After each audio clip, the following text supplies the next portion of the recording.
কলকাতায় তুফানের প্রমোশনে বাজিমাত করলেন সাকিব খান ও মিমি। তুফান সিনেমাটি দেশের হলগুলোতে ঝড় তুলে ভালো ব্যবসা করে বিদেশের মাটিতে এখন রমরমিয়ে চলছে। 5 জুলাই শুক্রবার মুক্তি পেয়েছে কলকাতায়।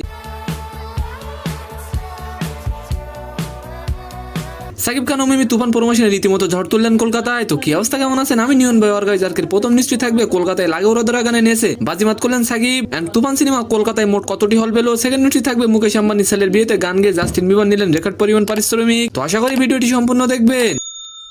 দেশের বক্স অফিসে ঝড় তুলেছিল তুফান, রীতিমতো বিদেশের মাটিতেও ভালো ব্যবসা করছে তুফান। শুক্রবার 5 জুলাই কলকাতায় মুক্তি পেয়েছে তুফান সিনেমাটি। শোনা যাচ্ছে পশ্চিমবঙ্গের সাউথ সিটি স্টার থিয়েটার লেকমল সহ 47টি হলে মুক্তি পেয়েছে তুফান। যদি তুফান 47টি হল পেয়ে থাকে তাহলে 100% শিওর তুফান বেশি শো পাবে। তুফান মুক্তির আগে প্রমোশনের জন্য কলকাতায় গিয়েছিলেন সাকিব।